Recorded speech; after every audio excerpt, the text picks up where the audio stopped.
Hey guys, today I'm going to be doing a book review on A Curious Beginning by Deanna Raybourn.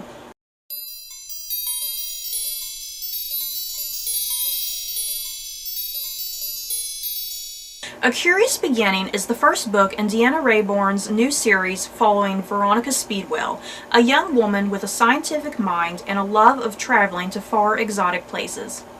The year is 1887, and London is preparing to celebrate Queen Victoria's Golden Jubilee. Veronica finds herself wrapped in a mystery involving her past after she thwarts her own abduction and goes on the run with a reclusive natural historian by the name of Stoker.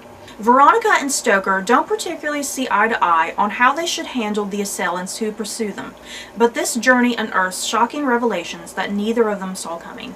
First of all, I did win this book on the Goodreads giveaways section, so thank you very much, Goodreads. As for this book, this was definitely a very promising start to this series, and it was good enough that I think I am highly thinking about continuing with the series and seeing where it goes, because I did enjoy it enough, and I like the characters enough to keep on going.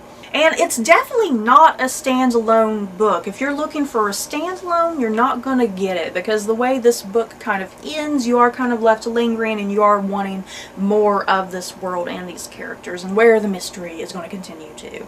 And I'm always a sucker for a good historical mystery, especially if it involves a female protagonist. And if I had to compare this book to other books or other authors, it's definitely this cross between Gail Carriger and Lauren Willig, if you've read those authors by chance. Yeah, definitely just something very much like Gail Carriger's Parasol Protectorate series and Lauren Willig's Pink Carnation series. You know, kind of a historical setting with female protagonists, and yeah, there's a mystery. And yeah, that kind of humor, I think that's what I'm trying to get across as well, because Gail Carriger and Lauren Willig, when I read their novels, you know, what I'm kind of expecting is this certain degree of humor and whimsy. And yeah, I think Deanna Raybourn with this series, she definitely has a certain degree of humor and whimsy to her narrative as well, and just the way the characters are written. You know, it's not some serious drama, it's definitely kind of comedic in places, and silly and fun. And I guess the one downside with this novel, which it's really not a complaint, it's just kind of a downside in some ways, but it is a very generic novel for the most part. You know, it doesn't do anything new or different with the genre. If you've read books like this in the past, you're going to get the same thing with this novel. But the one thing that is not generic about this novel, which I was very shocked about, is how this novel handles kind of the sexual tension, if you will, between the main characters, Veronica and Stoker. Because I have read books like this in the past on numerous occasions, and within the first 50 to 100 pages, the leading protagonists, they usually have a sex scene with one another, you know, and it's often very predictable when it's going to happen.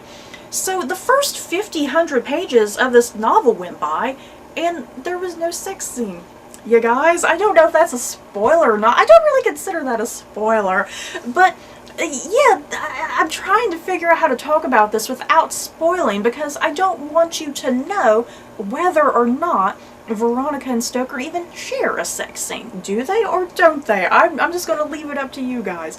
But yeah, Deanna Raybourn, there was just something quite honestly very refreshing about the fact that, you know, there is this sexual tension between the two characters, and they flirt with one another. But yeah, it never kind of reaches this very predictable territory, like, oh, here's a sex scene, this is where the sex scene is going to happen. You know, it's never predictable like that.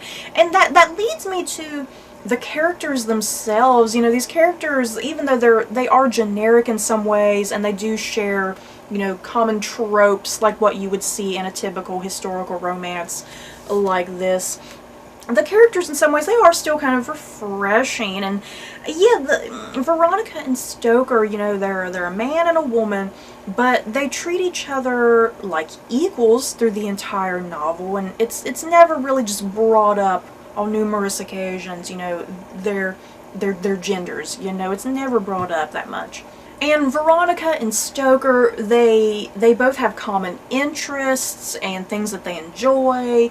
And what I loved in particular, you know, there's no insta-love there between Veronica and Stoker. If anything, they find each other irritating at the start of this novel. And it kind of continues throughout the entire novel, you know. They both have their quirky habits and interests, but I think that's what kind of charms the other to each other, you know. And the big thing, you guys, kind of just going back to the sexual tension, the thing is, the sexual tension is secondary to this plot, because for the most part, Stoker and Veronica, they tend to have a lot of intellectual discourse with one another, which I loved and appreciated.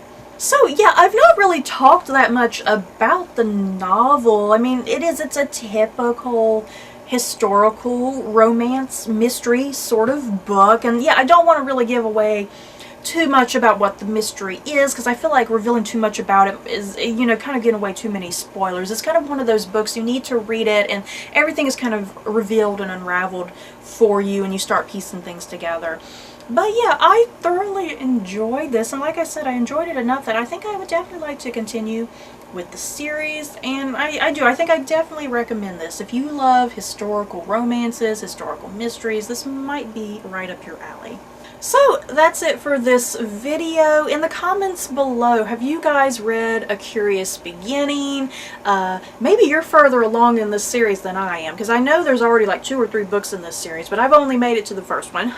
But yeah, you guys, how do you feel about this book? If you have read it, or do you plan on reading it sometime in the future, just let me know. So that's it for this video. I hope you guys enjoyed. Don't forget to like, comment, and subscribe. And if you like this video, you may like these other videos. Bye guys.